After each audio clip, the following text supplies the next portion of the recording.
चलिए तो कंटिन्यू करते हैं the discussion of organic chemistry. तो लास्ट लेक्चर में हमने कहाँ तक छोड़ा था? आई थिंक हम SN1 SN2 के थोड़ा सा इन डेप्थ जा रहे थे। चलिए तो अपनी गहराइयों को कंटिन्यू करते हैं। तो नेक्स्ट टॉपिक, और ये बहुत इंटरेस्टिंग टॉपिक है अब जो आने वाले हैं, तो बहुत अच्छे से ध्यान देना है आपको, बहुत केयरफुली, ठीक है, समझना इन सारी चीज़ों को। देखिए, जब हम SN1 SN2 की बात की ना, तो हमने देखा कि SN1 में जिसके कार्बोकेटाइन सबसे स्टेबल बनेंगे वो तो SN1 आराम से दे देगा, और SN2 में स्टेरिक हिंड्रेंस एक फैक्टर था और स्ट्रेंथ ऑफ न्यूक्लियोफाइल एक फैक्टर था, और सॉल्वेंट का फैक्टर तो दोनों में ही प्रेजेंट था। ठीक है, अब बात आती है कि सर अलाइलिक सिस्टम हो गया, बेंजाइलिक सिस्टम हो गया, इस तरह के सिस्टम जहां पर कार्बोकेटाइन अगर बना तो वो तो रेजोनेंस स्टेबलाइज होगा। बट अगर हम SN2 की बात करें, हाउ अबाउट दैट? क्या SN2 को भी अलाइलिक या बेंजाइलिक सिस्टम में कोई बेनिफिट मिलता है अपार्ट फ्रॉम की जो, मतलब ठीक है नॉर्मल, अब आप बोलोगे सर स्टेरिक हिंड्रेंस है, वहां नहीं है। स्टेरिक हिंड्रेंस वगैरह की पॉइंट को छोड़ के जो अलाइलिक का डबल बॉन्ड है या बेंजाइलिक का बेंजीन रिंग है, जैसे वो कार्बोकेटाइन को स्टेबलाइज कर लेती थी, क्या SN2 में भी कुछ उस तरह की स्टेबलाइजेशन मिलती है? चलिए देखते हैं। देखो, तो adjacent carbon double bond carbon या कार्बन डबल बॉन्ड ऑक्सीजन पाई सिस्टम जो है, it increases the rate of SN2 reaction. कैसे, वो भी हम समझेंगे। जैसे ये अलाइल ब्रोमाइड है, तो अलाइल में जिस कार्बन पे ब्रोमीन लगा है that is actually 1 degree carbon, क्योंकि वो एक ही कार्बन से जुड़ा हुआ है। तो उसके अकॉर्डिंग अगर आप देखेंगे तो हाँ सर 1 डिग्री कार्बन है, आसपास कोई बल्कि ग्रुप नहीं है, तो आराम से ये अटैक करेगा। न्यूक्लियोफाइल, स्ट्रॉन्ग न्यूक्लियोफाइल है, ब्रोमाइड को बाहर निकाला, ओके डन। बट सारा सारा कहानी छुपी है ट्रांजिशन स्टेट में, क्योंकि सिंगल स्टेप रिएक्शन है। जब RO नेगेटिव का बॉन्ड बन रहा होगा उसी समय ब्रोमाइड वाला बॉन्ड टूट रहा होगा। तो यहां पर अगर आप ट्रांजिशन स्टेट में देखें तो OR वाला बॉन्ड पार्शियली बन चुका है और ब्रोमीन वाला बॉन्ड पार्शियली टूट चुका है। ठीक है, मतलब पार्शियल है दोनों बॉन्ड्स। अब यहां पे जो बगल में डबल बॉन्ड है, ये डबल बॉन्ड के जो ये ऑर्बिटल्स हैं, ठीक है, they will stabilize the transition state. किस तरह से? देखिए, तो द बेंजाइल ग्रुप और अलाइल ग्रुप दोनों में एक्स्ट्रा स्टेबलाइजेशन मिलती है, क्योंकि मैंने आपको कहा कि जो कार्बन है जिसके ऊपर अटैक हो रहा होता है, वो sp2 और sp3 के बीच में उसकी हाइब्रिडाइजेशन आ जाती है। मतलब इसके पास एक काइंड ऑफ, अगर आप sp2 हाइब्रिडाइजेशन देखें, सोचें, तो काइंड ऑफ p ऑर्बिटल इसके पास एक अवेलेबल है, और बगल में पाई बॉन्ड है, उसके पास भी p ऑर्बिटल है जो आपस में ओवरलैप कर रहे हैं। यस, तो ये सीक्वेंस ऑफ या सीरीज ऑफ p ऑर्बिटल जो बन जाता है, ये एक दूसरे को स्टेबलाइज करते हैं। तो there is a stabilisation of the transition state by the conjugation with the allylic pi bond, क्योंकि यहां पर इलेक्ट्रॉन डेंसिटी भरी हुई है, ये वाला भाई साहब खाली है, तो उनका कॉन्जुगेशन होने से इसको एक्स्ट्रा स्टेबिलिटी मिलती है। दिस इज द रीजन कि अलाइलिक केस में SN2 जितना आपने सोचा था उससे ज्यादा अच्छे से रिएक्ट करेगा, और सेम चीज यहां पे आपके पास होगी बेंजाइलिक में भी। तो benzyl group acts in the much the same way using the pi system. तो वहां पर भी जो ट्रांजिशन स्टेट है वो स्टेबलाइज होती है, और ट्रांजिशन स्टेट एक बार स्टेबलाइज हो गई, पूरा रिएक्शन स्पीड अप हो गया, और क्या चाहिए, राइट? ठीक है, तो ये क्लियर है। तो मतलब अलाइल और बेंजाइल SN1 भी बहुत अच्छा देते हैं, SN2 भी बहुत अच्छा देते हैं, तो कंफ्यूजन हो गया सर फिर किसके साथ रिएक्शन करवाएंगे। और अच्छा, एक और चीज आपको बताता हूं, ठीक है, आई थिंक हमने पीछे भी ये पढ़ लिया था हमने कि अराइल एंड विनाइल हैलाइड्स ना तो SN1 देते हैं ना SN2 देते हैं। ठीक है, अराइल हो गया आपका जब बेंजीन पे डायरेक्टली हेलोजन जुड़ा हुआ है, ये अराइल हो गए, और विनाइल हो गया डबल बॉन्ड वाले कार्बन पे डायरेक्टली हेलोजन जुड़ा हुआ है। ठीक है, तो दे डो नॉट शो इधर SN1 और SN2। ये आपको मैंने पहले भी बताया था कि यहां पर जो कार्बोकेटाइन बनेगा वो बड़ा अनस्टेबल बनेगा, इसलिए SN1 होने का स्कोप नहीं है, और बैक अटैक करने का भी अच्छे से स्कोप नहीं होता, इसलिए SN2 भी नहीं होता। ठीक है, चलिए अब तो कार्बन डबल बॉन्ड कार्बन का तो हमने देख लिया कि बगल में अगर कार्बन डबल बॉन्ड कार्बन है तो बहुत अच्छी बात है। व्हाट अबाउट अगर कार्बन डबल बॉन्ड ऑक्सीजन हो जाए, कार्बोनिल ग्रुप अगर आ जाए, तो क्या होगा? जैसे ये आपके पास अल्फा कार्बोनिल ब्रोमाइड है, ठीक है, अब इसके बारे में मजे वाली बात तो ये है, these are amongst the fastest of all SN2 reactions. Yes, alpha carbonyl halide SN2 के सबसे बेस्ट या सबसे फास्टेस्ट रिएक्शंस में आता है अल्फा कार्बोनिल। मतलब जहां पे आपका लीविंग ग्रुप लगा हुआ है उसके अल्फा पोजीशन पे कार्बोनिल ग्रुप का होना SN2 के लिए बहुत अच्छा है। क्यों अच्छा है, चलो वो भी समझेंगे। And what about SN1? SN1 होगा इसमें? SN1 के लिए बहुत बेकार है। क्यों? क्योंकि अगर इस ब्रोमाइड को बाहर निकालता हूं मैं, यहां जो पॉजिटिव चार्ज आएगा, ठीक है, देखो ये ब्रोमाइड था, ब्रोमाइड को बाहर निकालते हैं अगर हम, तो कुछ इस तरह का पॉजिटिव चार्ज बचेगा आपके पास यहाँ पे। बेटा इस पॉजिटिव चार्ज के बगल में एक स्ट्रांगली विड्रॉइंग ग्रुप लगा हुआ है, कार्बोनिल एक स्ट्रांग -I ग्रुप है, ऊपर से -M भी है। तो पॉजिटिव चार्ज के बगल में विड्रॉइंग ग्रुप, समझ रहे हो कितना डिस्टेबलाइज कर देगा कार्बोकेटाइन को। तो इन केस में SN1 तो बिल्कुल नहीं होता, बिल्कुल नहीं होगा, SN2 होगा और बहुत अमेजिंग होगा वो, ठीक है। Reason is stabilisation. जो कार्बन डबल बॉन्ड कार्बन में मिली थी ना, पाई बॉन्ड की एकदम वो p ऑर्बिटल्स की सीरीज बन गई थी, उससे अच्छी स्टेबलाइजेशन इसको यहां मिलती है। देखिए, with alpha bromo carbonyl compounds, 2 neighbouring carbon atoms are both powerfully electrophilic sites. कैसे? देखो, ये जो कार्बन है ये ऑक्सीजन से जुड़ा हुआ है, तो ऑब्वियसली इसके ऊपर पार्शियल पॉजिटिव चार्ज ऑलरेडी है, ठीक है। और ये वाला जो कार्बन है इस बॉन्ड का, जो ब्रोमीन से जुड़ा हुआ है, उसके ऊपर भी पार्शियल पॉजिटिव चार्ज है, क्योंकि वो अपने से ज्यादा इलेक्ट्रोनेगेटिव एटम ब्रोमीन से जुड़ा हुआ है। तो इन भाई साहब के पास भी पार्शियल पॉजिटिव चार्ज है। तो ये दोनों ही कार्बन जो अगल बगल वाले हैं, they are powerfully electrophilic, strongly electrophilic. Now each has a low energy empty orbital pi anti bonding, क्योंकि बहुत अच्छे इलेक्ट्रोफाइल हैं, तो इनका जो पाई एंटी बॉन्डिंग है, ठीक है, कार्बन डबल बॉन्ड ऑक्सीजन। अब देखो, ये जो कार्बन डबल बॉन्ड ऑक्सीजन है, ये डबल बॉन्ड कैसे बना? पाई बॉन्डिंग मॉलिक्यूलर ऑर्बिटल से, क्योंकि पाई बॉन्ड किससे बनता है? पाई बॉन्डिंग मॉलिक्यूलर ऑर्बिटल से। तो एंटी बॉन्डिंग मॉलिक्यूलर ऑर्बिटल क्या होंगे? खाली। तो इस कार्बन डबल बॉन्ड ऑक्सीजन में एंटी बॉन्डिंग पाई खाली होंगे, मतलब वो इलेक्ट्रोफिलिक है, ल्यूमो है वो, यस। और वो कहां होंगे? दे आर लो एनर्जी, ठीक है। तो लो एनर्जी ल्यूमो है वो। और ये जो दूसरा कार्बन है ब्रोमीन वाला, उसके पास पाई बॉन्डिंग है, तो उसके पास पाई एंटी बॉन्डिंग नहीं होगी, उसके पास सिग्मा एंटी बॉन्डिंग होंगे, ठीक है। तो that will have sigma anti bonding from the CBr। तो कार्बन ब्रोमीन वाले के पास सिग्मा एंटी बॉन्डिंग है और कार्बन डबल बॉन्ड ऑक्सीजन के पास पाई एंटी बॉन्डिंग, खाली ऑर्बिटल पड़े हुए हैं, ठीक है। तो this is what makes them electrophilic and these can combine to form a new LUMO. दोनों पड़ोसी हैं, ये बोल रहे भाई साहब मेरा भी खाली है, आपका भी खाली है, काम करते हैं इकट्ठा करके रेंट पे चढ़ा देते हैं, ठीक है। आपका 1 BHK, मेरा 2 BHK है, 3 BHK बोल पे चढ़ा देते हैं, ठीक है, पार्टनरशिप कर लेते हैं। तो दोनों ने पार्टनरशिप कर ली क्योंकि दोनों पड़ोसी थे, इसका भी इलेक्ट्रोफिलिक है, उसका भी इलेक्ट्रोफिलिक है। तो एक का पाई एंटी बॉन्डिंग और एक का सिग्मा एंटी बॉन्डिंग मिलकर क्या बना दिया? कंबाइन करके ज्यादा और भी लोअर एनर्जी का ल्यूमो इन्होंने क्रिएट कर दिया, ठीक है, lower in energy than either of them. तो बहुत अच्छी बात है, ल्यूमो जितना लोअर हो एनर्जी में और न्यूक्लियोफाइल का होमो जितना हायर हो एनर्जी में, उतनी अच्छी बॉन्डिंग होती है इनमें। तो ये हो गया यहाँ पे कहानी। तो देख रहे हो, ये जो कार्बन है जो ब्रोमीन वाला है, ये इसका सिग्मा एंटी बॉन्डिंग है, और ये वाला ये पाई एंटी बॉन्डिंग है। ये दोनों मिल गए, ये दोनों बंधु मिल गए, 2 BHK 1 BHK वाले, और ये इन्होंने pi anti bonding plus sigma anti bonding का एक नया मॉलिक्यूलर ल्यूमो क्रिएट कर दिया, जिसपे न्यूक्लियोफाइल और भी अच्छे से अटैक कर पाएगा, बहुत अच्छी बॉन्डिंग हो पाएगी। तो अल्फा कार्बोनिल वाले one of the best SN2 reaction देते हैं। और ये वाला क्वेश्चन आया हुआ है IIT में, ठीक है, जब आपको नॉर्मली बुक्स में नहीं मिलेगा ये एक्सप्लेनेशन, ये रीजन, ये पूरी कहानी नहीं मिलेगी नॉर्मल बुक्स में, नहीं है, कहीं पर भी नहीं है, ठीक है। और देखो कितनी बस इन्फॉर्मेशन वाली बात थी, ऐसा तो नहीं था कि बड़ा नेक्स्ट लेवल का दिमाग इसमें लगाना। अगर आपको पता है ये तो बहुत अच्छी बात है, नहीं पता तो फिर क्या कर सकते हैं, करते रहो 2 BHK 1 BHK, ठीक है।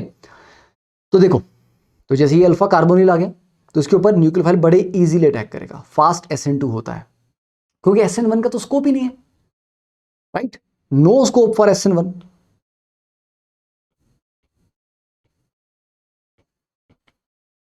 ठीक है, due to unstable carbocation. SN1 तो कंपटीशन में है ही नहीं, इसे सारा का सारा एक ही तरीके से होगा, SN2 से होगा। नाउ अब नेक्स्ट, यहां पे हमारी ये वाली कहानी निपट गई, ये वाला टॉपिक। हाँ, अब नेक्स्ट देखिए। हाँ, अब जब आपको मैं बोल रहा कि सिर्फ बेंजाइल वाला SN1 भी अच्छे से देता है और SN2 भी अच्छे से देता है, तो ये Br बाहर निकालूंगा मैं, तो this will give me benzyl carbocation. और बेंजाइल कार्बोकेटाइन में क्या है, ये बेंजीन के साथ पूरा रेजोनेंस में रहता है, तो कार्बोकेटाइन भी बहुत अच्छा है।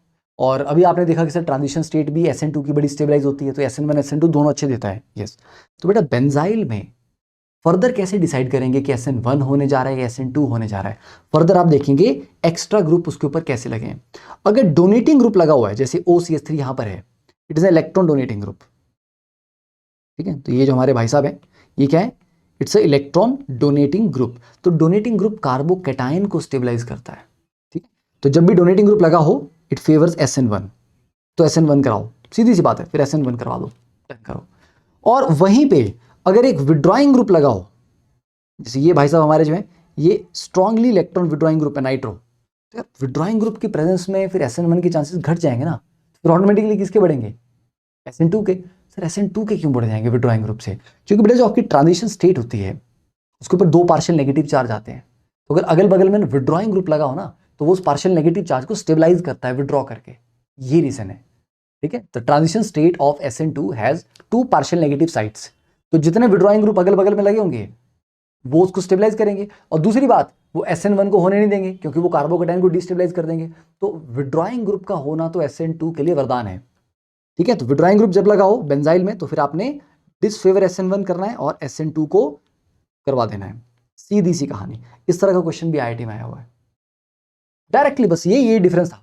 ठीक है, आई थिंक एक इलेक्ट्रॉन विड्रॉइंग या डोनेटिंग ग्रुप का डिफरेंस है वहाँ पे, बाकी बेंजाइल सब वही है, और उसी से, और एक सॉल्वेंट भी आई थिंक SN2 वाला ही दिया था, SN2 को सपोर्ट करने वाला DMSO ही दिया हुआ था, तो इट वॉज वेरी सिंपल। तो अब समझ रहे हो कैसी कैसी बुक्स से क्वेश्चन डिजाइन होते हैं, दीज आर द बुक्स जिनसे IIT के लिए, एडवांस के लिए क्वेश्चन डिजाइन होते हैं।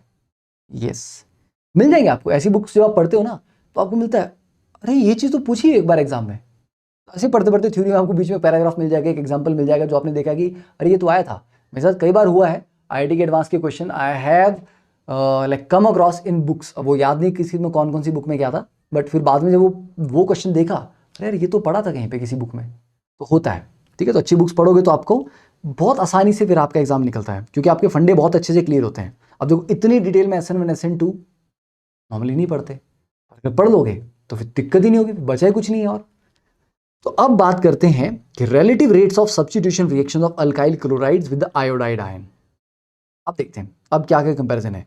CH3Cl ठीक है 200 रेट है, लीस्ट हिंडेड है तो अच्छा हो जाएगा। आयोडाइड भी एक स्ट्रॉन्ग न्यूक्लियोफाइल है और ये लीस्ट हिंडेड है तो SN2 रिएक्शन होगा, बढ़िया हो जाएगा। ठीक है, तो यस, तो this is obviously this will go through SN2। Then ये आपका 2 डिग्री है, secondary alkyl chloride slow because of steric hindrance, तो उसका SN2 अगर आप करवाएंगे तो वो थोड़ा स्लो होगा। थर्ड अलाइलिक है, अलाइलिक अच्छा कर लेता है, SN1 में भी अच्छा कर लेता है, SN2 से भी अच्छा कर लेता है। बेंजाइलिक ये भी दोनों में अच्छा कर लेता है। ठीक है, bit more reactive than allyl, क्योंकि इसमें रेजोनेंस कॉन्जुगेशन थोड़ी ज्यादा है, तो अलाइल से थोड़ा ज्यादा बेटर है बेंजाइल।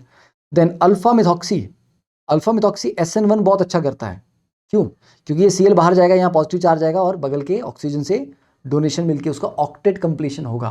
ऑक्टेट कंप्लीशन मैंने बताया था बहुत स्टेबल कार्बोकैटायन होते हैं, और ये alpha carbonyl perfect for SN2, perfect, इसमें SN1 होता ही नहीं है। तो अब देखो अलाइलिक होगा तो उसमें SN1 यस अच्छा होगा, SN2 ये भी अच्छा होगा, दोनों गुड। बेंजाइलिक में दोनों गुड, तो कंपेयर कैसे करेंगे, सॉल्वेंट देखो, न्यूक्लियोफाइल देखो स्ट्रॉन्ग है कि वीक है, और फर्दर देखो विड्रॉइंग ग्रुप एक्स्ट्रा लगा है उसके ऊपर या डोनेटिंग ग्रुप लगा हुआ है, इनसे फिर आपको डिफरेंशिएट करना पड़ेगा। अल्फा एल्कोक्सी SN1 बहुत अच्छा, क्योंकि कार्बोकैटायन का ऑक्टेट कंप्लीट होता है, SN2 नहीं उतना अच्छा नहीं होगा। ठीक है, अल्फा कार्बोनिल भाई साहब SN1 तो करवाना ही नहीं है, SN2 परफेक्ट एक्सीलेंट, और अल्फा कार्बोनिल है एंड टर्शरी है, तो टर्शरी में फिर SN1 तो नहीं हो पाएगा, SN2 थोड़ा सा हो सकता है क्योंकि स्टेरिक हिंड्रेंस आ जाएगी तो थोड़ा बहुत हो जाएगा, ज्यादा नहीं होगा। ओके डन, चलिए अब हमारे पास आ गए कुछ questions. Which alkyl halide would you expect to react more rapidly by SN2 mechanism, explain your answer, pause the video, try it for 1 minute. अब मैं सॉल्व करता हूं। देखो पहले वाले में ऑब्वियसली पहला वाला होगा SN2 में फास्ट, क्योंकि स्टेरिक हिंड्रेंस कम है। दूसरे वाले में दोनों बराबर डिग्री के हैं तो iodide is a better leaving group, उसके अकॉर्डिंग आंसर दे देंगे। थर्ड वाले में दोनों बराबर डिग्री के हैं, पर पहले वाले में ये जो ग्रुप है ये एक्स्ट्रा हिंड्रेंस क्रिएट कर रहा है, सेकंड वाले में ये नहीं है, तो हिंड्रेंस के चलते सेकंड आंसर। थर्ड वाले में ये बगल में ग्रुप है और ये थोड़ा दूर है, तो हिंड्रेंस कम होगी दूर वाले से, ये वाला हो जाएगा। और लास्ट वाले में तो ऑब्वियसली ये, क्योंकि अराइल हैलाइड्स तो SN1 SN2 देते ही नहीं है।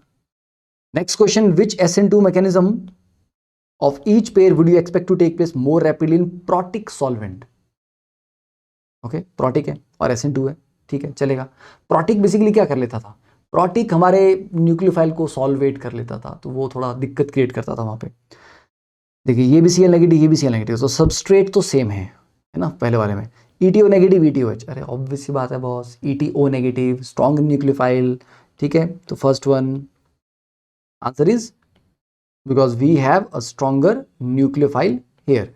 सेकंड बी ऑप्शन देखिए, बी वाले में ETO नेगेटिव ETS नेगेटिव, अरे sulphur is more polarisable soft nucleophile, ठीक है, और साइज में बड़ा भी है तो उसकी सॉल्वेशन अच्छे से नहीं हो पाएगी। Second option better nucleophile. Third वाले में देखो नाइट्रोजन फॉस्फोरस, ऑब्वियसली नाइट्रोजन की कंपैरिजन में phosphorus is better because phosphorus is more polarisable, बिल्कुल सल्फर की तरह। देन लास्ट वाले में ये 1 मोलर है, ये 1 मोलर है, ये 1 मोलर है, ये 2 मोलर है। बेटा सबस्ट्रेट तो सेम है, पर न्यूक्लियोफाइल की कंसंट्रेशन को मैं बढ़ा दूंगा क्योंकि SN2 एक सेकंड ऑर्डर रिएक्शन है, न्यूक्लियोफाइल की कंसंट्रेशन पे भी डिपेंड करता है। तो न्यूक्लियोफाइल की कंसंट्रेशन बढ़ा दूंगा तो ऑब्वियसली रिएक्शन फास्ट हो जाएगा, राइट। ये कुछ खाली स्लाइड्स और इसके बाद नया मसाला आ गया हमारे पास। NGP हमें एक्स्ट्रा करना है, एक टॉपिक वो करना है एक्स्ट्रा से। देखिए अब आता है nucleophilic substitution on alcohols. Alcohol के केस में अब देखो ये अल्कोहल वाला टॉपिक चल पड़ा है। अल्कोहल के केस में मैंने आपको बताया था कि बेटा OH कभी एक अच्छा लिविंग ग्रुप नहीं होता।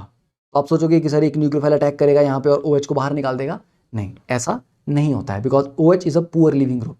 तो हम क्या करते हैं, OH को एक अच्छे लिविंग ग्रुप में कन्वर्ट करते हैं, ठीक है, समझे। और दूसरी बात, अगर अल्कोहल पे न्यूक्लियोफाइल अटैक कर भी लेगा ना, देखो जब भी किसी स्पीशीज के पास ऑप्शन होती है कि वो न्यूक्लियोफाइल का काम भी कर सकता है, बेस का काम भी कर सकता है, तो वो पहले बेस का काम करता है। मतलब अगर उसको एसिडिक हाइड्रोजन दिख गई तो वो न्यूक्लियोफाइल वाला काम नहीं करेगा, वो सबसे पहली प्रायोरिटी देता है वो बेस को, वो पहले बेस की तरह काम कर लेगा।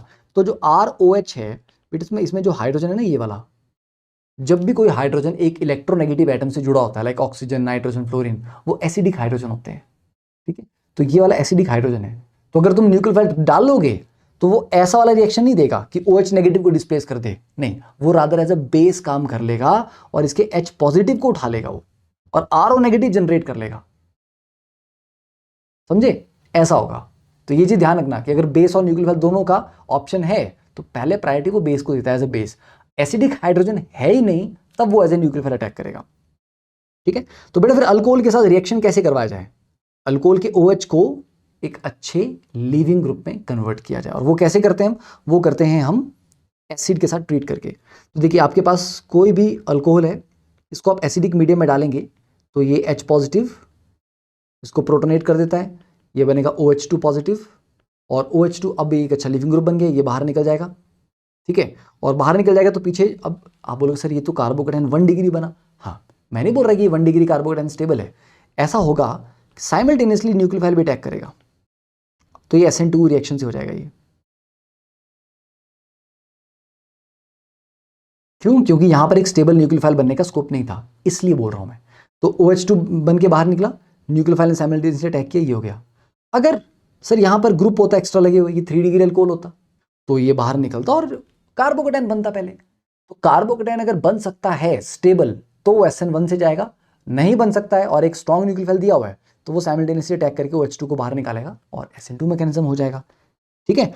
तो तरीका क्या था, इस OH को स्ट्रॉन्ग एसिड के साथ प्रोटोनेट करके एक अच्छे लिविंग ग्रुप में कन्वर्ट कर दीजिए। नाउ अब इसकी भी एक समस्या है, this will work only if the nucleophile is compatible with a strong acid. Nucleophile is compatible with the strong acid, मतलब ऐसा ना हो कि जो न्यूक्लियोफाइल डाला है ना वही एसिड से रिएक्ट कर जाए, एसिड बोले भाई मेरे को तो लेके आए थे अल्कोहल के ऊपर अटैक करवाने के लिए, तुम्हारा तो न्यूक्लियोफाइल ने रिएक्शन करवा के निपट लिया, है ना। That nucleophile should not mingle with the HCl और द एसिड जो आपने डाला हुआ है।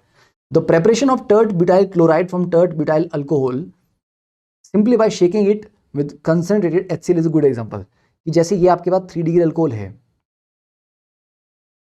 ओके, कंसंट्रेटेड HCl से इसको आप इसका शेक करेंगे, क्या होगा, ये HCl H पॉजिटिव प्रोवाइड करेगा, H पॉजिटिव जाके पहले इसको प्रोटोनेट करेगा, OH2 बाहर निकालेगा, 3 डिग्री कार्बोकेटाइन बना, फिर 3 डिग्री कार्बोकेटाइन के ऊपर क्लोराइड अटैक कर देगा और ये बन गया Cl। Simple, shake 20 minutes at room temperature, reaction हो गया, सिंपल, यस। तो 3 डिग्री अल्कोहल की रिएक्टिविटी काफी अच्छी होती है क्योंकि 3 डिग्री में बहुत ज्यादा स्टेबल कार्बोकेटाइन बनता है तो बड़ी जल्दी रिएक्ट कर जाता है वो। तो ये याद रखना कि रिएक्टिविटी ऑफ अल्कोहल इस तरह के केसेस में आपको मिलेगी 3 डिग्री, उससे कम 2 डिग्री, उससे कम 1 degree, right.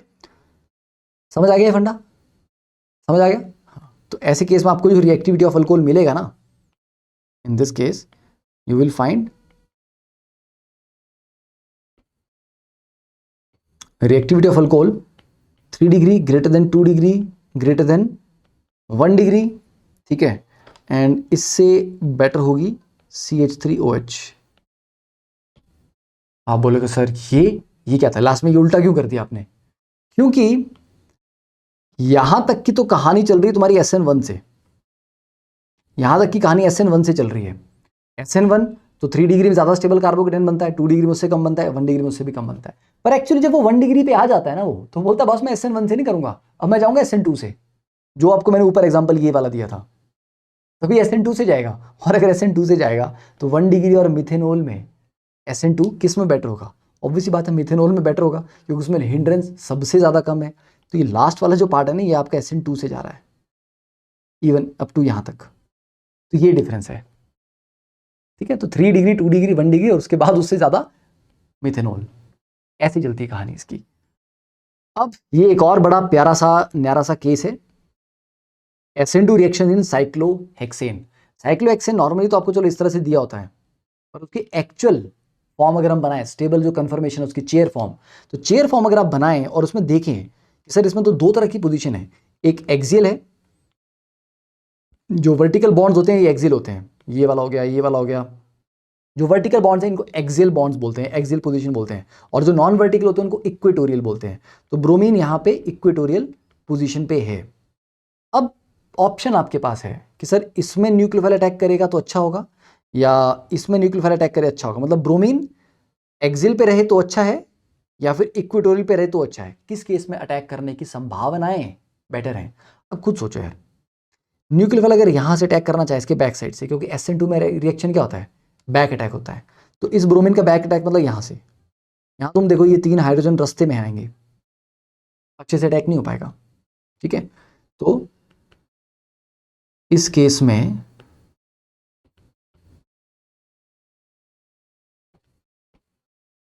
Nucleophilic attack will be hindered by the 3 axial hydrogens.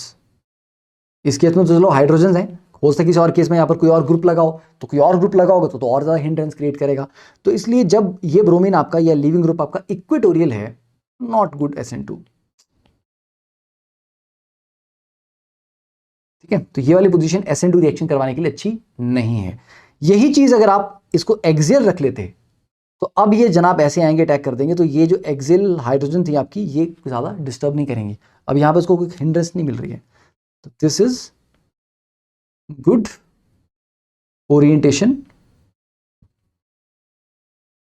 और SN2, इसमें अच्छा होगा। तो ये भी याद रखना, ये भी केस आपको करवा दिए, इस तरह के क्वेश्चन में आपको 1-2 जगह मिल जाएंगे, ठीक है, कि साइक्लोहेक्सेन में क्या केस बनते हैं आपके, एक्सियल में अच्छा अटैक होता है, इक्वेटोरियल में अच्छा नहीं होता। तो हाँ, अब न्यूक्लियोफिलिक सब्स्टिट्यूशन ऑन अल्कोहल की जो बात चल रही थी, अब 1 डिग्री, सॉरी हाँ ये एक्चुअली बीच में आ गया, इसको थोड़ा स्लाइड को आगे लेना था मुझे। हाँ, तो 3 डिग्री में तो आपने देख लिया कि सर 3 डिग्री में तो इमीडिएटली रिएक्शन हो गया, क्योंकि बहुत स्टेबल कार्बोकेटाइन था, तो मामला बिल्कुल फास्ट हुआ, शेक किया और रिएक्शन करवा दिया। अब अगर हम 2 डिग्री अल्कोहल की बात करें कि सर 2 डिग्री को कंसंट्रेटेड HBr से रिएक्शन करवाएं, थोड़ा सा स्लो होगा, 3 डिग्री वाले से थोड़ा सा स्लो होगा, ठीक है। ये रिएक्शन हुआ, 74% आउटपुट निकली, ठीक है, 3 डिग्री वाले से थोड़ा सा कम है। और अगर 1 डिग्री को करवाते हैं, 1 डिग्री में सर ये तो 90% ईल्ड दे रहा है, क्या बात है, नाइस, ग्रेट। क्या दोनों में सेम मैकेनिज्म चल रहा होगा? नहीं, सेम मैकेनिज्म नहीं चल रहा होगा। यहां पे क्या होगा, OH2 पॉजिटिव बनेगा, ये बाहर निकलेगा, यहां पे पॉजिटिव चार्ज आएगा, कार्बोकेटाइन बना, फिर उसके ऊपर ब्रोमाइड ने अटैक किया, डन। यहां पर क्या है कि 2 OH आपके लगे हुए हैं, ठीक है। तो अगर मैं एक OH2 पॉजिटिव बना के बाहर निकालूं और सोचूं कि कार्बोकेटाइन से करूंगा, अच्छा नहीं होगा। क्यों? क्योंकि पहली बात तो 1 डिग्री कार्बोकेटाइन बनेगा, और दूसरा जो OH है वो एक -I ग्रुप की तरह काम करेगा, इंडक्टिव इफेक्ट -I, वो उस कार्बोकेटाइन को और अनस्टेबल करेगा। तो इस वाले केस में हमारे पास क्या हो रहा है, SN2, और इस वाले केस में हमारे पास मेनली क्या हो रहा है, SN1 हो जाएगा, ठीक है। SN1 भी हो जाएगा, थोड़ा सा SN2 भी हो जाएगा, ऐसे नहीं SN2 बिल्कुल नहीं हो सकता, 2 डिग्री है, दोनों हो सकते हैं। पर यहां वाले में SN2 आपका मेन है। कैसे? देखिए, पहले प्रोटोनेट किया आपने, OH2 पॉजिटिव, मैंने आपको बताया ना कि 1 डिग्री में कार्बोकेटाइन नहीं बनता, जैसे OH2 बना, एक अच्छा लिविंग ग्रुप बन गया ना, अब ये निकला और साथ के साथ न्यूक्लियोफाइल ने अटैक कर दिया और SN2 से आपका ये रिएक्शन हो गया। अब एक बार फिर से करोगे तो ये वाला OH भी रिप्लेस हो जाएगा, Br लग जाएगा, सेम स्टेप्स को रिपीट कर दो, ये भी हो जाएगा, ये भाई साहब निपट लेंगे, ठीक है। डुअल ब्रोमाइड आपके लग जाएंगे, डाइब्रोमाइड। ओके, देन दूसरा तरीका, another way to approach the substitution of OH is to make it a better living group by combination with another element that forms very strong bonds to oxygen। एक तो था कि OH का OH2 बना दो, water बन के निकल जाए बाहर। दूसरा तरीका ये है, इस ऑक्सीजन को किसी ऐसे के साथ बॉन्ड कराओ जिसका ऑक्सीजन के साथ बड़ा स्ट्रॉन्ग बॉन्ड बनता है, फिर वो छोड़ेगा नहीं, फिर वो बोलेगा कार्बन को कि भाई तू छोड़ दे ऑक्सीजन को, मैं नहीं छोड़ने वाला, ठीक है। तो बेटा फॉस्फोरस ऑक्सीजन का बॉन्ड बहुत स्ट्रॉन्ग बनता है, इसलिए फॉस्फोरस के जितने भी ऑक्सो एसिड्स हैं, H3PO2, H3PO4, H3PO3 वगैरह, इन सब में आप देखोगे P डबल बॉन्ड O रहता ही है। क्यों? क्योंकि फॉस्फोरस ऑक्सीजन के बीच में डबल बॉन्ड बहुत अच्छा बनता है, बहुत स्ट्रॉन्ग बनता है, ठीक है। तो दूसरा तरीका ये हो गया कि ऑक्सीजन का किसी ऐसे एटम के साथ, एलिमेंट के साथ रिएक्शन करवा दिया जिसके साथ उसका बहुत स्ट्रॉन्ग बॉन्ड बनता है। तो the most popular choices are phosphorus and sulphur. तो अब आपको रीजन समझ आ रहा है ना कि क्यों, why PBr3 sir, why? The reason is strong bond with oxygen, ठीक है। तो प्राइमरी ब्रोमाइड जो आपके हैं 1 डिग्री ब्रोमाइड, वो SN1 से तो नहीं जाएंगे, SN2 से जाएंगे, यस। तो प्राइमरी ब्रोमाइड को अब हम क्या करते हैं, PBr3 से रिएक्ट करवाते हैं, ठीक है। तो PBr3 में क्या हो जाएगा, इसका रिएक्शन इस तरह से होगा, जो OH है oxygen will act as a nucleophile, phosphorus क्योंकि तीनों तरफ ब्रोमीन से जुड़ा हुआ है, तो फॉस्फोरस से तीनों तरफ इलेक्ट्रॉन खींचे जा रहे हैं, तो फॉस्फोरस के ऊपर एक पार्शियल पॉजिटिव चार्ज है, तो इस OH ने यहां पर अटैक किया, एक ब्रोमाइड को बाहर निकाला, तो OPBr2 बना। अब OPBr2 में ये वाला जो बॉन्ड है, इज वेरी स्ट्रॉन्ग बॉन्ड, ठीक है, this is a very strong bond. तो ये वाला बॉन्ड नहीं टूटेगा, तो अब ये बोलेगा कि भैया ये वाला बॉन्ड तोड़ लो तुम, क्योंकि ये तो हम नहीं तोड़ेंगे, ठीक है। तो अब फिर जो ब्रोमाइड बाहर निकला है, that will attack from here, ये वाला बॉन्ड टूट के बाहर निकल जाएगा, तो PBr2O नेगेटिव और फिर PBr2OH बन जाएगा, उसका सोल्यूशन से एक H उठा लेगा वो, फाइन, तो ब्रोमीन लग गया ना, यस। तो एक PBr3 में 3 ब्रोमीन है, तो वो 3 बार काम कर सकता है वो, इसीलिए एक PBr3 3 अल्कोहल के मॉलिक्यूल के साथ रिएक्ट करके RBr बनाता है, और ये 1 डिग्री और 2 डिग्री के लिए ही काम का है, 3 डिग्री के लिए नहीं करना है। 3 डिग्री में नॉर्मल आप HBr से रिएक्शन करवा लो, कार्बोकेटाइन बनके वो रिएक्शन हो जाता है। तो PBr3 is a popular choice for 1 degree and 2 degree alcohol, और मेनली 1 डिग्री के लिए सबसे बेस्ट हुई 1 डिग्री के लिए, क्योंकि उसमें हमारे पास SN1 अच्छा करवाने का ऑप्शन नहीं होता। तो याद रहा कि PBr3 कब यूज करना है, 1 डिग्री के लिए प्राइमरीली, ठीक है। 3 डिग्री को कोई दिक्कत नहीं है, वो बोलता है मैं खुद ही कर लूंगा कार्बोकेटाइन वाले तरीके से। नाउ इट इज क्लियर कि PBr3 कहां यूज करते हैं, कैसे यूज करते हैं, यस। तो इसमें क्या हो रहा है रिएक्शन बेटा, आपका ब्रोमाइड कहां से अटैक कर रहा है, बैक साइड से, है ना, ये बाहर निकला और साइमल्टेनियसली अटैक हुआ, यस। तो ये एक SN2 है, तो SN2 का मतलब यहाँ पे जो ब्रोमीन लगेगी वो इन्वर्जन भी होगा। तो अगर आपको स्टीरियो केमिस्ट्री मेंशन की गई है, तो जिस डायरेक्शन में OH लगा था उससे ऑपोजिट डायरेक्शन में ब्रोमीन लगेगी, तो इन्वर्जन भी होगा, तो याद रखना PX3 के साथ इन्वर्टेड प्रोडक्ट मिलता है, ठीक है। चलो अभी ये 3 सिंपल से नन्हे से मुन्ने से क्वेश्चन है, इनको जल्दी से सॉल्व करो पॉज करके। तो पहले वाले में क्या होगा, 1 डिग्री आपका अल्कोहल है, तो 1 डिग्री अल्कोहल है, OH हटाओ, Br लगाओ, सिंपल, PBr3 है, सिंपल, ठीक है। नेक्स्ट SOCl2 के साथ, SOCl2 भी यही करता है, डार्जन मेथड पढ़ा ना पीछे हमने, ठीक है, OH हटाओ, Cl लगाओ। नेक्स्ट वन ये भी यही करता है, कोई रीअरेंजमेंट नहीं। तो PBr3 के साथ कोई रीअरेंजमेंट नहीं करना कि सर ये 1 डिग्री अल्कोहल है, कोई कार्बोकेटाइन तो नहीं बन रहा है, नहीं, SN2 हो रहा है, देयर इज नो रीअरेंजमेंट, ठीक है। और SOCl2 के साथ क्या होता है आपका, SNI, इंटरनल न्यूक्लियोफिलिक सब्स्टिट्यूशन, ठीक है, रिटेंशन ऑफ, और अगर यहाँ पिरिडीन साथ में लेते हैं हम, तो ये SN2 होता, फिर इन्वर्जन होता उसमें, ठीक है। चलिए अब नेक्स्ट कहानी, न्यूक्लियोफिलिक सब्स्टिट्यूशंस ऑन, कितना टाइम हो गया, आधा घंटा इसमें भी हो गया अभी कितने हम 68 पे पहुंचे हैं, अभी आगे काफ़ी स्लाइड्स हैं, चलो कोई बात नहीं, देख लेते हैं इसको भी हम, ठीक है। देखिए न्यूक्लियोफिलिक सब्स्टिट्यूशन ऑन अल्कोहल, तो एक तो हमने बोल दिया कि सर PBr3 से रिएक्शन करा के वो निकाल दो, एक और तरीका है, OH को एक और ग्रुप में कन्वर्ट किया जा सकता है, जो कि एक बहुत अच्छा, बहुत प्यारा लिविंग ग्रुप है, मतलब वो ऐसा निकल जाता है कि किसी को पता भी नहीं चलता कि निकल गया, इतना है, साइलेंट सा है, ठीक है, बहुत शरीफ इंसान है। देखो टोसाइल ग्रुप, ठीक है, तो टोसाइल इज वेरी डोसाइल, शांति से निकल जाता है कोने में एकदम। देखो, the most widely used way of making a hydroxyl group into good leaving group is to make into a sulphonate ester. इसको हम टोसाइल मिसाइल वगैरह बोलते रहते हैं, ठीक है, दुनिया भर के प्यारे प्यारे से नाम दिए हैं इसको हमने। देखो, ये आपका पैराटोल्यूइन सल्फोनाइल क्लोराइड पढ़ा था नहीं लिविंग ग्रुप में, टोसाइल। हाँ, तो ये बेंजीन पे यहाँ मिथाइल और यहाँ पे SO2Cl। तो बेटा इससे जब अल्कोहल को रिएक्ट करवाओगे ना, ठीक है, सिंपल रिएक्शन, ROH को तुम TSCl से रिएक्ट करवा दो टोसाइल क्लोराइड से, तो सिंपली ये तुम्हारा HCl उड़ जाएगा और ये तुम बना दो ROTS, ये, ठीक है। और ये जो आपका ये भाई साहब बहुत प्यारे लिविंग ग्रुप, बहुत आसानी से निकलते हैं, ठीक है। तो this is a wonderful leaving group.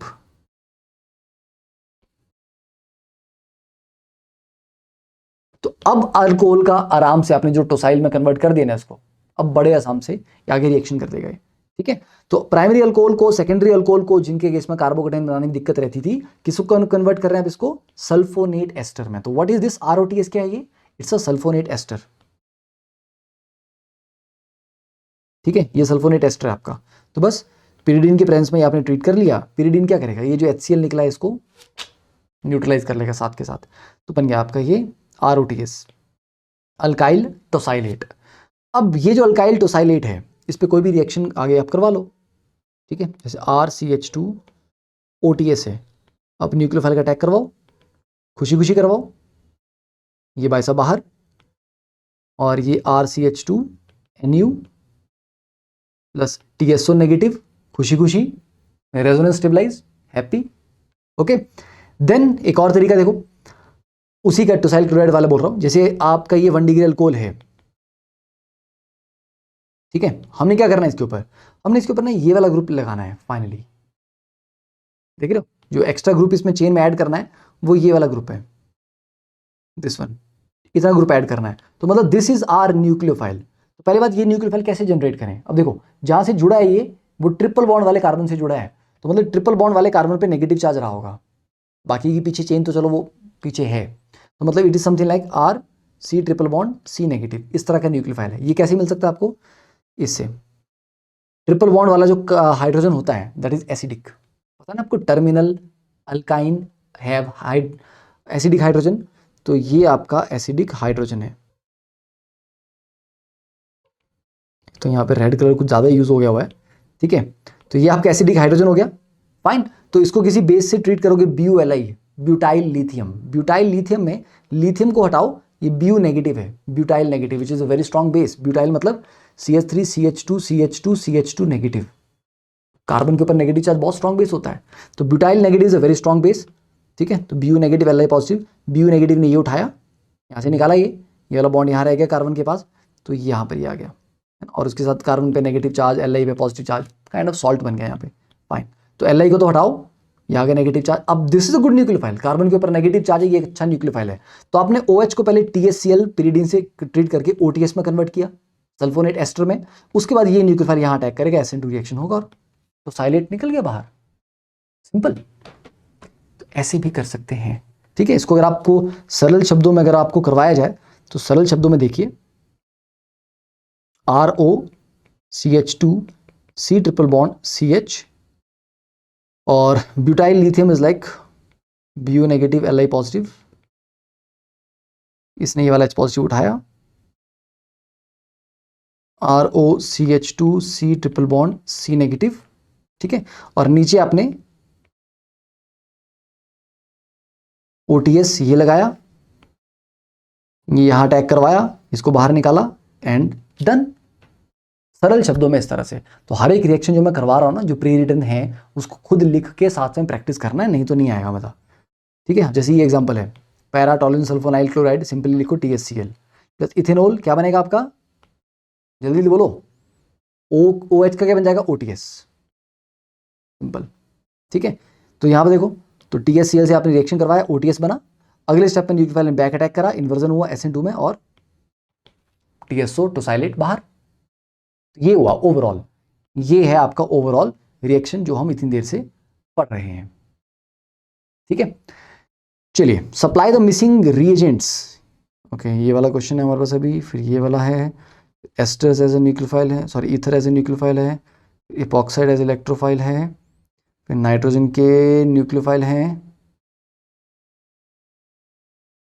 शुक्र है खत्म होने वाला है, ठीक है, बहुत लंबा चल रहा है लेक्चर नंबर 3।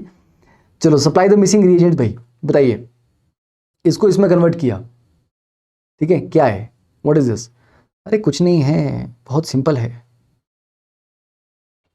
पॉज करके पहले खुद सॉल्व कर लेना है। OH प्लस, यहां से लग गया Cl।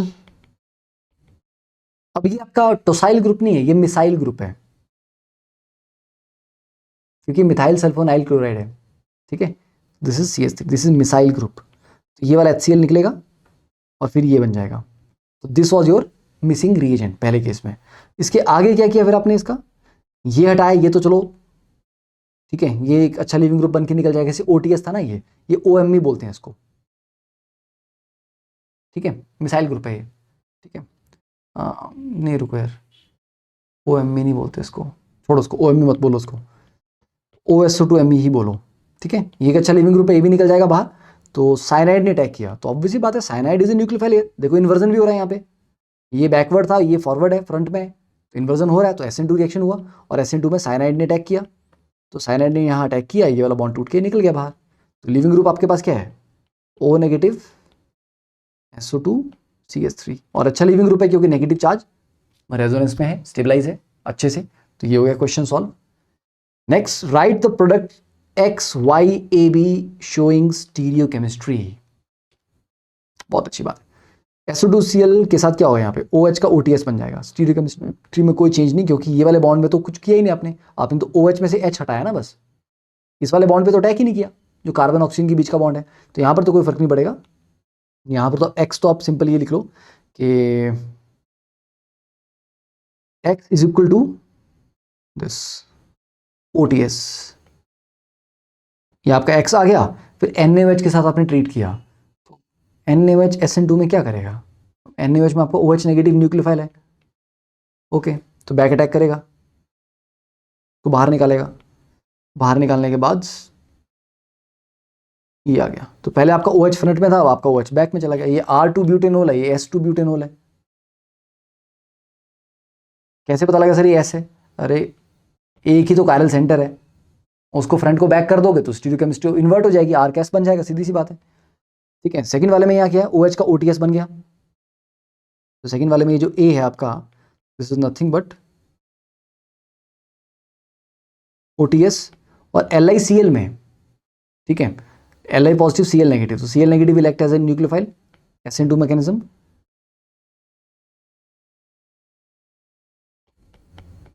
सिर के ऊपर है ना, Cl डन, ये भी solve. Next, ethers as electrophiles. Okay, तो अभी हमारे पास यहाँ पानी की बोतल नहीं है, इसलिए मैं चाह रहा था कि लेक्चर थोड़ा जल्दी से हो जाए। चलो अब मोमेंटम बन रहा है, इसको कर ही लेते हैं। ईथर्स एज इलेक्ट्रोफाइल्स, देखिए ईथर में क्या है, अब बोला ईथर एज ए इलेक्ट्रोफाइल, ठीक है, ईथर का भी बनाएंगे, क्योंकि नॉर्मली आप बोलोगे सर ईथर का इलेक्ट्रोफाइल कैसे बन जाएगा, ईथर के पास ऑक्सीजन के बाद 2 लोन पेयर है, वो तो न्यूक्लियोफाइल है उल्टा, बनाएंगे, इसका भी बनाएंगे, क्या दिक्कत है। तो देखो, ether are stable molecules that do not react with nucleophiles. अभी आपने बोला ईथर एज इलेक्ट्रोफाइल, अब ये बोल रहा है कि ether do not react with nucleophile. हाँ, तो ऑब्वियस बात है ना, ईथर के पास स्टार्टिंग में तो कोई इलेक्ट्रोफिलिक सेंटर अभी तो नहीं है, क्रिएट करेंगे उसके पास, ठीक है। तो जो बड़े कॉमन आपके ईथर्स हैं, THF and di ethyl ether, THF हो गया tetra hydrofuran, are widely used as solvents for this reason. क्यों, अब समझ आया, बहुत जगह आपने पढ़ा होगा, एरो के नीचे लिखा होता है THF या ET2O डाई इथाइल ईथर, ये बड़े commonly as a solvent use किए जाते हैं। क्यों, क्योंकि नॉर्मली न्यूक्लियोफाइल इसके ऊपर अटैक करता नहीं है, तो ये छेड़छाड़ करते नहीं, अपना सॉल्वेंट का काम करते हैं, न्यूक्लियोफाइल के साथ कोई शरारत नहीं करते, ठीक है। Now to make them react we need to make the oxygen positively charged so that it can accept electrons more readily, and we also need to use a very good nucleophile। चलो काम करते हैं, simple इसको HBr और HI के साथ react करवा के दिखाते हैं आपको, फिर क्या होगा। तो जब आप इसको HI से ट्रीट करोगे, HI being a strong acid, HI आपके पास एक स्ट्रॉन्ग एसिड है, तो HI क्या कर देगा इसको, बॉस ऑक्सीजन के पास जो 2 लोन पेयर हैं इनको प्रोटोनेट कर देगा इनमें से किसी एक को। तो एक काम करते हैं, इतना बड़ा बेंजीन रिंग का को बार बार लिखना है तो पीएच लिखते हैं इसको। ऑक्सीजन को प्रोटोनेट कर दिया, उसके पास एक लोन पेयर बचा, पॉजिटिव चार्ज आ गया और यहाँ पे आ गया मिथाइल। Fine, next. अब आ गया ना ऑक्सीजन के ऊपर पॉजिटिव चार्ज, हुई ना इलेक्ट्रोफिलिक के। अब न्यूक्लियोफाइल अटैक करेगा कि नहीं करेगा? ऑब्वियसली करेगा। कहाँ करेगा? ऑक्सीजन पे करेगा क्या? नहीं, ऑक्सीजन पे नहीं करेगा। क्यों? ऑक्सीजन का ऑक्टेट ऑलरेडी कंप्लीट है, एक्स्ट्रा बॉन्ड नहीं बना सकता वो, क्योंकि 3 बॉन्ड बन रहे हैं और एक लोन पेयर है।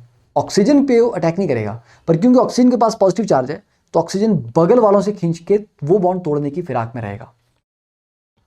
अच्छा, हम एक काम करते हैं, इसको बेंजीन बना ही लेते हैं क्योंकि वहां पे थोड़ा सा एक्सप्लेन करने वाला पॉइंट आ रहा है।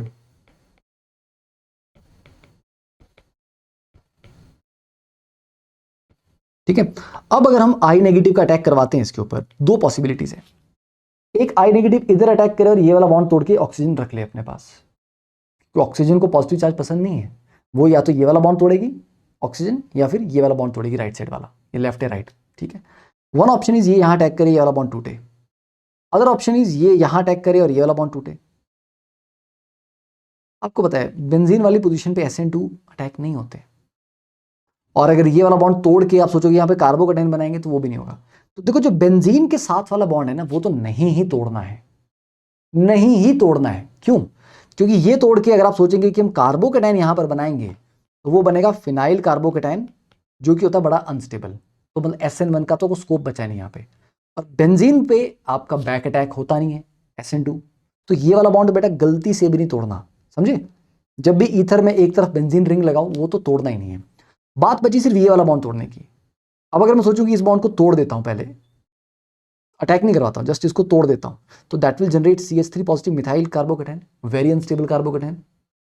स्टेबल नहीं बन रहा ना, नहीं, तो नहीं करवाना है। फिर SN1 नहीं करवाना, फिर SN2 करवाओ, इसका अटैक करवाओ इस पे और साइमल्टेनियसली बॉन्ड को तोड़ो, तो ये SN2 से जाएगा। इसको ओपनिंग भी बोल रहे हैं एक तरह से हम ईथर की, ठीक है, क्योंकि ईथर को आप तोड़ रहे हो, या ब्रेकिंग में भी बोल सकते हो आप। तो ये OH बन गया फिनोल, प्लस बन गया CH3I, बस सिंपल, यहाँ SN2 हुआ। हाँ, अब ऐसा ही एक और एग्जांपल लो,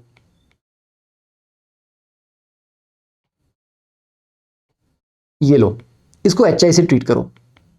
अब यहां पहला काम वही, प्रोटोनेशन करो, ईथर की प्रोटोनेशन होगी, OH यहां पॉजिटिव चार्ज। अब ये वाला जो बगल में बैठा है ये आपका 3 डिग्री कार्बन है, तो अगर आपने ये वाला बॉन्ड तोड़ा तो it will give you good stable carbocation. तो अगर बेटा 3 डिग्री कार्बोकेटाइन बनता हो तो ही बनाना है, अगर 3 डिग्री नहीं बन रहा ना, 2 डिग्री है, 1 डिग्री, SN2 करवाओ।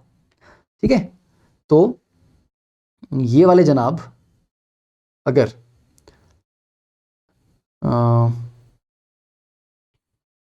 इसको लिखूं भी, क्या लिखूं, इसको समझ लो, खुद ही लिख लो इसको, कि ये वाला जो बगल में जो आपका ग्रुप है, अगर ये 1 डिग्री 2 डिग्री है तो SN2 करवाओ, 3 डिग्री है, बहुत स्टेबल कार्बोकेटाइन जनरेट कर पा रहा है, तभी जाके आप SN1 करवाओ। ठीक है, तो SN1 में क्या हो जाएगा आपका, एक तो फिनोल बन के निपट गया, साइड हो गया, ये आ गया फिनोल आपका, प्लस 3 डिग्री कार्बोकेटाइन। अब इस 3 डिग्री कार्बोकेटाइन के ऊपर फिर I नेगेटिव अटैक करेगा, नॉर्मल SN1, और आपका ये बन गया प्रोडक्ट। तो मतलब SN1 भी हो सकता है, SN2 भी हो सकता है। जो चीज आपने HI के साथ किया है यही आप HBr के साथ भी कर सकते थे। ओके, अब यहां पे विलियमसन ईथर सिंथेसिस आ गया। ओके, समझ गए ना? और ये वाला बॉन्ड क्यों नहीं तोड़ना, क्योंकि बेंजीन थी, बेंजीन की जगह कुछ और होता तो वो भी निकल जाता। मान लो सारी बेंजीन नहीं होती तो ठीक है, फिर हम इधर भी देखते उधर भी देखते कि किस तरफ का बॉन्ड तोड़ के ज्यादा स्टेबल कार्बोकेटाइन मिल रहा है, कि इधर सर 3 डिग्री है उधर 2 डिग्री है तो इधर वाला तोड़ते। बट अगर लग रहा है कि सर 3 डिग्री तो कहीं नहीं मिल रहा, ना इधर ना उधर, तो फिर हम देखेंगे फिर SN2 किस में फास्ट होगा, स्टेरिक इंड्रेंस कम किस तरफ है, फिर उस तरफ का बॉन्ड तोड़ेंगे। फिर हम अगर दोनों तरफ तोड़ सकते हैं, अगर ये बेंजीन नहीं है तो दोनों तरफ का बॉन्ड तोड़ सकते हैं। ठीक है, तो अगर SN1 की चांस मिल रहे हैं, स्टेबल कार्बोकेटाइन बन रहा है, तो जिस तरफ बनेगा उस तरफ बना दो, और नहीं है तो फिर SN2 के अकॉर्डिंग तोड़ो। समझे? ऐसा होता है। अब आई विलियमसन ईथर सिंथेसिस, जो आपको मैंने पहले भी थोड़ा बहुत इसका बेसिक आइडिया दिया है। It is just SN2 reaction. किस टाइप का? RO negative plus R dash X, ये यहां अटैक करता है, एक्स को बाहर निकालता है और ये आर ओ आर डैश बन जाता है। सिंपल, ये है विलियमसन ईथर सिंथेसिस।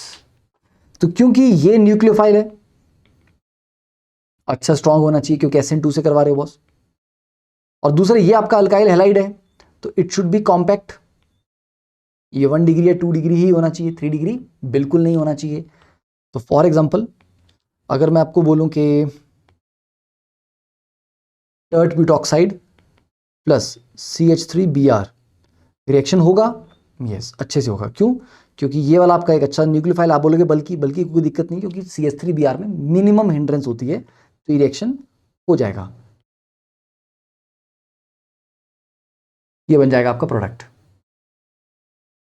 ओके, अगर इसका उल्टा करवाने की सोचें हम कि सर CH3O नेगेटिव लेते हैं, ठीक है, और इसमें अगर हम बोले कि सर इसमें भी सेम चीज बन जाएगी,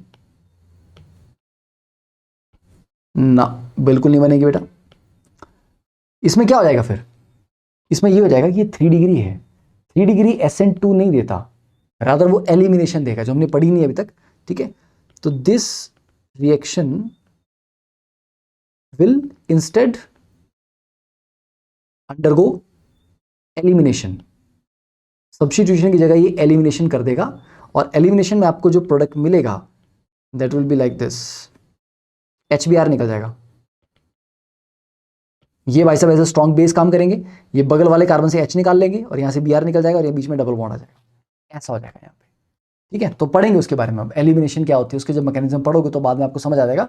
पर ये समझ आ गया कि 3 डिग्री में आपको फिर SN2 नहीं होना, तो SN2 नहीं होना है तो फिर जो फिर पॉसिबिलिटी बचेगी वो एलिमिनेशन की बचेगी। वो जब आप एलिमिनेशन पढ़ेंगे तो आपको क्लियर हो जाएगा कि क्यों एलिमिनेशन हुई यहाँ पे, because all the factors are perfectly aligned for elimination. Next is epoxides as electrophile. Epoxide काफी रिएक्टिव होते हैं। इपॉक्साइड क्या होता है? साइक्लिक 3 मेंबर्ड रिंग, बीच में एक ऑक्सीजन होता है। तो ये जो आपका इपॉक्साइड है, they are 3 membered rings and strained 3 membered rings. Strained क्यों? क्योंकि 60 डिग्री का एंगल होने की वजह से क्या होता है, इसमें रिंग स्ट्रेन बहुत ज़्यादा होता है। तो ये चाहता है कि भाई अटैक करवा दो, मेरे एंगल खोल दो, ठीक है। बहुत देर से बेचारा ये 60 डिग्री में जी रहा है, जबकि है ये क्या है, sp3 हाइब्रिडाइज है। तो आइडियली इसका बॉन्ड एंगल 109.5 डिग्री होना चाहिए, पर है कितना 60, तो काफ़ी ज़्यादा डिफरेंस है ना, काफ़ी ज़्यादा स्ट्रेन है इसके पास। तो ये चाहता है कि मेरा बॉन्ड ओपन हो, रिंग ओपन हो, कम से कम 4 मेंबर बन जाए तो, या फिर ओपन चेन ही बन जाए। तो इसलिए ये बहुत आसानी से अटैक हो जाता है इसके ऊपर। तो ऑक्सीजन के ऊपर डेफिनेटली पार्शियल नेगेटिव चार्ज होगा, इन दोनों कार्बन के ऊपर पार्शियल पॉजिटिव चार्ज होगा। तो मतलब न्यूक्लियोफाइल इन दोनों पे अटैक कर सकता है, पर करेगा कहाँ, वो डिपेंड करेगा कि सिस्टम आपके पास किस तरह का दिया है, कंडीशन आपके किस तरह की दी है। तो yes, SN2 attack on epoxide relieves the ring strain. तो न्यूक्लियोफाइल ने जैसे यहाँ अटैक किया, ये वाला बॉन्ड टूट के इधर आ गया। क्यों?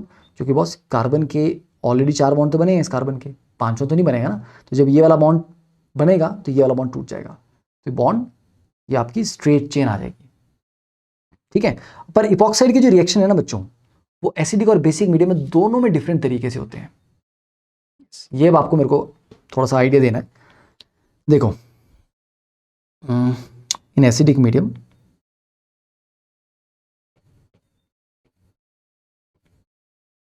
या रुको काम कर लेते हैं यार, सिंपल सा, पहले आपको सिंपल सा केस करवा देता हूं मैं।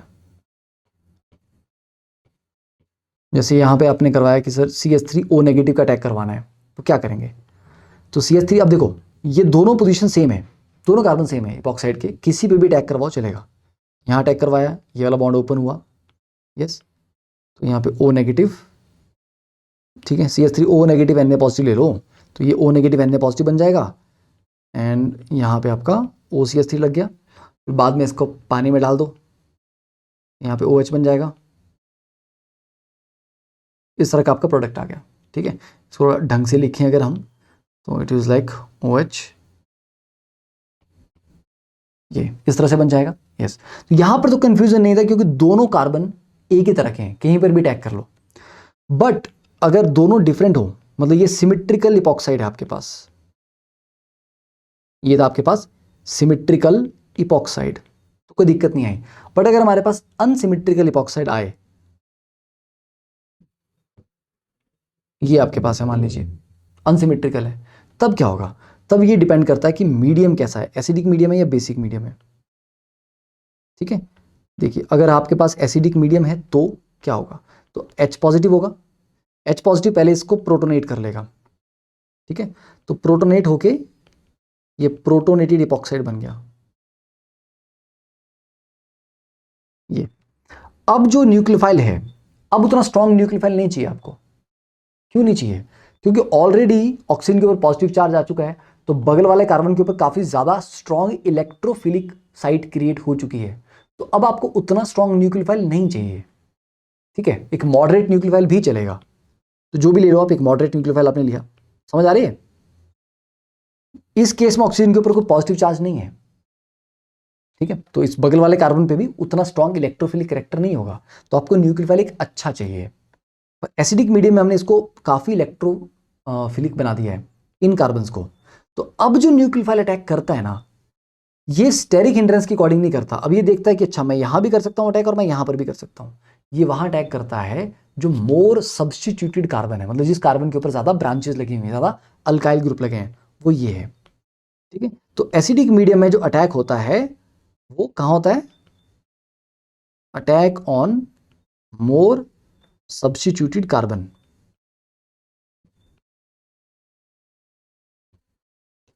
ठीक है, तो ऑब्वियसली बात है यहां पर अटैक होगा तो ये वाला बॉन्ड ओपन होगा और इसका आगे OH बन जाएगा। तो इस कार्बन पे एक मिथाइल लगा हुआ था, एक यहाँ पे न्यूक्लियोफाइल लग गया, यहाँ पे एक OH आ गया, बस ये हो गया, चेन ओपन होगी, सिंपल। और यही चीज अगर आप करवाएं बेसिक मीडियम में, बेसिक मीडियम का मतलब है कि न्यूक्लियोफाइल खुद एक बेस होता है, मतलब एसिड वगैरह कुछ भी नहीं है, तो डायरेक्टली जो भी आपके पास न्यूक्लियोफाइल डायरेक्टली ही है, तो न्यूक्लियोफाइल फिर डायरेक्टली अटैक करता है। और कहां अटैक करता है? लेस हिंडर्ड पोजीशन पे। ठीक है, तो इट विल डायरेक्टली अटैक। तो इन दिस केस इसको मैं फिर से ड्रॉ कर लेता हूं। तो ये भाई साहब डायरेक्टली यहां अटैक करेंगे, ये वाला बॉन्ड इस तरह से शिफ्ट होगा, तो इट अटैक्स तो बेसिक मीडियम में द लेस हिंडर्ड कार्बन। तो मतलब एसिडिक मीडियम में प्रोडक्ट डिफरेंट आएगा और बेसिक मीडियम में डिफरेंट आएगा। तो लेस हिंडर्ड कार्बन पे अटैक हुआ, O नेगेटिव, यहाँ पे आ जाएगा न्यूक्लियोफाइल, इसको आप एसिडिक मीडियम में डाल दो, आगे पानी में डाल दो, तो ये O का OH बन जाएगा। ठीक है, ये बन गया। तो देखो दोनों में प्रोडक्ट डिफरेंट आए। तो ये डिफरेंस है कि सिमेट्रिकल और अनसिमेट्रिकल इपॉक्साइड में न्यूक्लियोफाइल किस तरह से अटैक करेगा एसिडिक और बेसिक मीडियम में, दैट इज डिफरेंट। तो इस चीज को बड़े अच्छे से देख लेना। तो ये ईथर का हमने पार्ट कर लिया है ये। ठीक है, ये आपके लिए होमवर्क है, इसको देख लेना, सिंपल सा ये आराम से ड्रॉ करके आप समझ लोगे, इसको कोई दिक्कत नहीं आएगी इसमें। Next is nitrogen nucleophiles. Now this is a problem and a solution. ठीक है, सॉल्यूशन देखेंगे इसका आगे। देखिए नाइट्रोजन न्यूक्लियोफाइल के साथ क्या दिक्कत होती है। अगर मैं आपको बोलूं कि मेरे पास CH3Br है और मेरे पास अमीन है कोई RNH2 लेट से, ठीक है, नाइट्रोजन का lone pair as a nucleophile attack करेगा, Br को बाहर निकालेगा, तो पहले स्टेज में तो आपका बन जाएगा क्या? CH3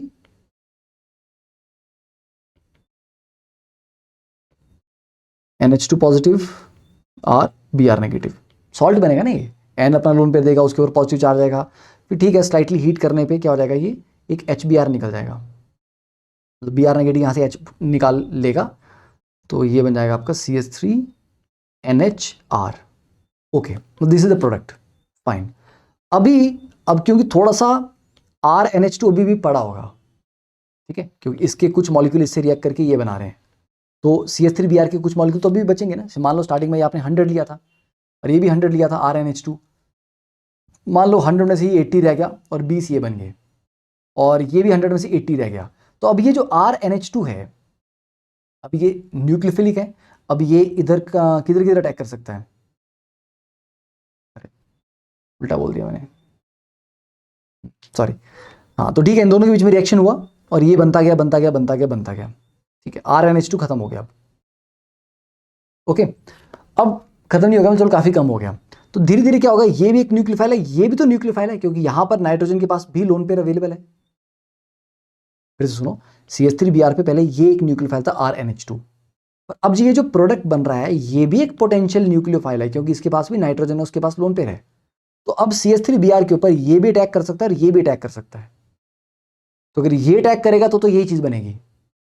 बट अगर इसने अटैक कर दिया 2 डिग्री अमीन ने, तब क्या होगा? तो अगर ये भाई साहब CH3Br पे अटैक कर गए, ठीक है, तो अब क्या हो जाएगा, HBr फिर से निकाल दो इसका।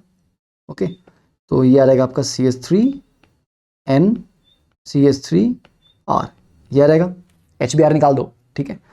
ओके, अभी भी क्या कुछ चेंज आया इसमें? अभी भी ये न्यूक्लियोफाइल है, यस, ये अभी भी न्यूक्लियोफाइल है, क्योंकि नाइट्रोजन के पास अभी भी एक लोन पेयर है, तो अभी भी ये CH3Br से रिएक्शन कर सकता है। तो मतलब मैं बोल रहा हूँ कि अपार्ट फ्रॉम RNH2 ये जो एक्स्ट्रा प्रोडक्ट आ रहे हैं ये भी न्यूक्लियोफाइल बन रहे हैं। ये बोल रहे हैं कि हमें भी रिएक्शन करना है, हम भी करेंगे, तो ये तो अटैक करेगा, ये लोग भी अटैक करेंगे CH3Br पे। तो मतलब आपको मिक्सचर से मिलता जाएगा, खिचड़ी सी पकती जाएगी। तो अब क्या हो जाएगा, अब फिर अटैक होगा, Br बाहर निकलेगा। तो अब क्योंकि N के पास H नहीं है तो HBr नहीं निकलेगा। अब आपके पास बन जाएगा N के चारों तरफ बॉन्ड होंगे और पॉजिटिव चार्ज और Br नेगेटिव। अब ये बन जाएगा आपका क्वाटरनरी सॉल्ट, ठीक है, 4 डिग्री सॉल्ट बन गया आपका ये, क्योंकि अब HBr निकालने के लिए H यहाँ पे है ही नहीं नाइट्रोजन के पास। तो ये क्या है, देखो, ये 1 डिग्री अमीन था, ये 2 डिग्री अमीन है, ये 3 डिग्री अमीन है, और ये क्वाटरनरी सॉल्ट है। मिक्सचर मिल गया ना ये। तो मतलब आप चाहते थे इन दोनों के बीच में रिएक्शन हो और सिर्फ ये बने, आप नहीं चाहते थे कि मिक्सचर मिले। तो अमीन्स के साथ समस्या ही है, नाइट्रोजन न्यूक्लियोफाइल के साथ, कि 1 डिग्री अमीन से रिएक्शन करके अगर 2 डिग्री अमीन बनता है तो वो भी न्यूक्लियोफाइल है, वो भी अटैक कर देगा। तो ऐसे केस में इसको कैसे टैकल किया जाता है? इसको ऐसे टैकल किया जाता है कि इसको एक्सेस में ले लेंगे, वैसे इसको चलो हम आगे के चैप्टर्स में पढ़ेंगे, बट आप प्रॉब्लम समझो। तो what we get is, we get a mixture of products, ठीक है, we get a mixture of products.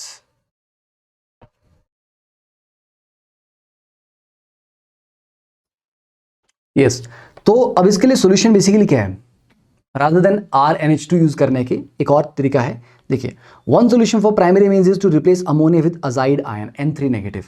This is a linear triatomic species, nucleophilic at both end, is a slender rod of, मतलब ये जो है it is just like a sleek nucleophile, सीधा linear, इस end से भी attack कर सकता है और इस एंड से भी अटैक कर सकता है, तो दोनों एंड्स पे ये न्यूक्लियोफिलिक है। इसका अटैक करवाओ, अजाइड आयन जो है N3 नेगेटिव, तो इसका अटैक किया, X बाहर निकला, RN3 बन गया। ये क्या बना, ये this is your RN3 alkyl azide. Okay, इसका फायदा क्या है? इसका फायदा ये है कि अब इसकी अगर आप रिडक्शन करते हैं एक अच्छे रिड्यूसिंग एजेंट के साथ, like LaLH4, this is a strong reducing agent. तो बेटा एक स्ट्रॉन्ग रिड्यूसिंग एजेंट से रिड्यूस करने पे ये RNH2 बन जाता है, बस कोई और मिक्सचर नहीं मिल रहा। तो सिर्फ आपको 1 डिग्री अमीन मिल रही है, जो आप चाहते थे मिल गई। तो 1 डिग्री अमीन बनाने के लिए ये एक बड़ा अच्छा तरीका है जिसमें आपको मिक्सचर ऑफ प्रोडक्ट नहीं मिलता, ठीक है। और ये एपॉक्साइड की ओपनिंग करने के लिए ये देखो, अगर यहाँ पर आपको अटैक करवाना तो आप इस तरह से ये भी करवा सकते हो, तो ये इस तरह से भी रिएक्शन में पार्टिसिपेट कर सकता है, तो इसको कर लेना। चलो भाई, तो यहाँ तक ही कहानी निपट गई। तो न्यूक्लियोफिलिक सब्स्टिट्यूशन का SN1 SN2 SNI तक तो हमने कर लिया, SN2 प्राइम भी कर लिया हमने। अब NGP बचा है, नेक्स्ट लेक्चर में NGP करेंगे, फिर हम एलिमिनेशन से स्टार्ट करेंगे, ठीक है। चलिए 1 घंटा ऑलमोस्ट हो ही गया, तो आई होप आपको अच्छा लगा, मजा आया, because we have covered almost everything, जो SN रिएक्शन के आसपास की चीजें सब कुछ हमने पढ़ लिया। इसको अच्छे से प्रैक्टिस करना, बिकॉज ये अल्काइल हैलाइड अल्कोहल ईथर ये तीनों का मसाला है इसमें। अब एक बार एलिमिनेशन जब करेंगे फिर हम क्वेश्चंस करेंगे इनके, you will be like perfect हो जाओगे, भूल जाओगे कि सर कौन सा चैप्टर पढ़ रहे हैं, बिकॉज हमें ऑर्गेनिक समझनी है, चैप्टर वाइज नहीं इसको करना है। जब पेपर में क्वेश्चन आते हैं तो ये लिख के नहीं आता ये इस चैप्टर से आया हुआ है, वो डायरेक्टली क्वेश्चन होता है। ओके, चलिए, and yes, keep sharing, keep spreading the word about canvas classes, थोड़ा प्रमोशन करो भाई, ठीक है। एंड आई होप कि आपको संकल्प बैच अच्छा लग रहा है, मजा आ रहा है, because I am giving my best, this is the best content, literally आपको बता रहा हूँ, इससे बेटर कंटेंट आपको नहीं मिलेगा, ही नहीं मिलेगा, ठीक है। चलिए, थैंक यू, बाय।